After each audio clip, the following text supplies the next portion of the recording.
Hello, my crystal lovers. I have something very special to show you. This is my latest crystal grid.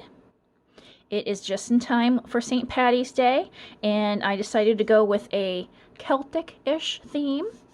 And this one is printed in a greenish gold, like an olive green color. And if you would like this crystal grid, it is currently up in my Etsy shop for $10, and there's also a 15% off coupon listed down below.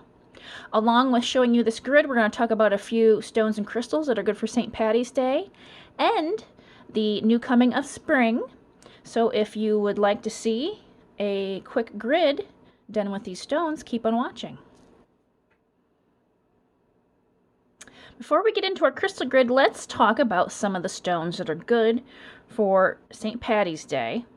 When I say good for St. Patty's Day, I mean mostly stones that are lucky, things of that nature. I do have one that is good for hangovers here, but we'll talk about that in a moment. So the first stone that comes to mind, I think when you think about the luck of the Irish, green aventurine comes to my mind right away. And green aventurine is supposed to be an overall lucky stone. It is known to be the stone of opportunity. I wear green aventurine when I am playing poker or I'm out hunting. I also see some of my bracelets. These have green aventurine, tree, and moss agate in them, which we'll get into some of those in a little bit. But yeah, when I think of Luck of the Irish, I'm thinking one of two, and one being green aventurine. Now, of course, the second stone, I think of pyrite, fool's gold. This one's very pretty, very druzy, sparkly. Now, pyrite is known for good luck. It's the stone of wealth and abundance. It's also really good for willpower, so if you're trying to cut a bad habit or maybe lose weight, it's good to have in your pocket if you're trying to do better with yourself. But yeah, pyrite comes to mind when you think of gold at the end of the rainbow and leprechauns. All right, so we're going to switch over from the stones that are lucky to an emerald. Now, this is a raw emerald. And why I am showing it today, because a lot of people like to go out and drink their green beer on St. Patty's Day, and emeralds can help you with nausea. So if you wake up with a hangover the next day, emerald might be very soothing to hold in your hand to help you with those hangovers, those St. Patty's Day drinking hangovers. But emeralds are also strongest in the spring, so their vibrations carry the best in the spring. I thought that was just a nice little fact that we are coming into that season. So I've included both moss and tree agate in today's video. Now, tree agate has more of an opaque look to it and has white in it. The moss is more clear. I get them mixed up a lot, so I'm sure everybody else does. But I am including this in today's video because these stones are known for new beginnings. And I think of new growth, new beginnings, fresh new spring.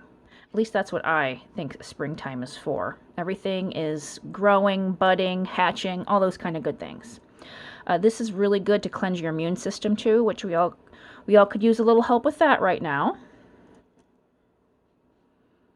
Now, lastly, I wanted to talk about tiger's eye. And I'm using it in my crystal grid because I don't have enough pyrite, and we needed something other than just green. But there is a reason, and tiger's eye is good to keep your confidence while you're on those new paths. I thought that was important. So if you want to start over this spring, I don't know what your journey is about, but tiger's eye is going to give you confidence to go on your journey.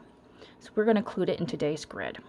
All right, let me get rid of all this glitter, and we'll make a quick grid with some of these. In today's grid, we're going to use a center point of green aventurine. Now, this one's actually pretty tall, so I'm going to place this one later. But I always like to know what I'm using as my center point to kind of give me a thought process of where I want each stone. I'm going to set that right here for now. Now, we're going to use 3. I'm trying to figure out, here are my big points.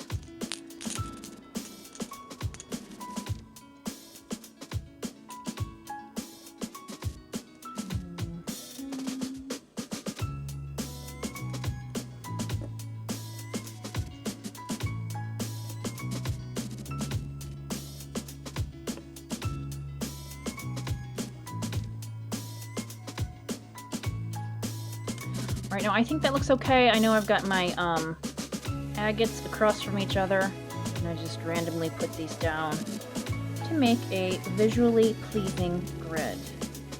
It's most important. Your grid needs to be pretty. Next up are these emeralds. I think I'm only going to use a few of these. I'm going to put them in the middle here.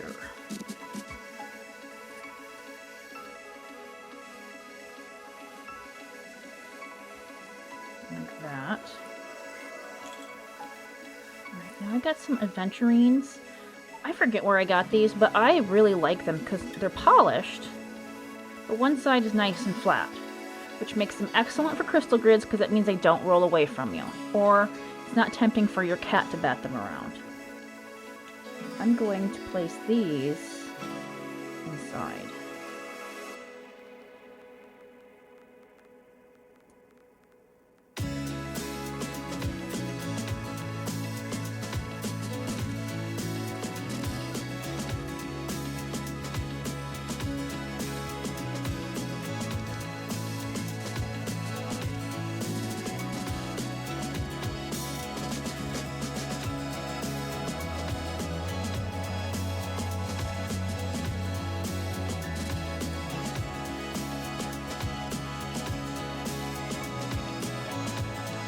I think that looks pretty good.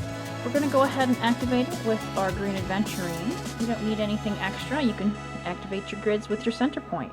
I'm just going to start from the inside and get those energies and vibrations flowing out into your space. A quick grid for new beginnings and the luck of St. Paddy's Day. I hope you enjoyed this video. Thank you for joining me today. Comment down below what stone you might be rocking out on this St. Paddy's Day. Don't forget to subscribe to my channel, and I'll see you in my next video, guys. Bye!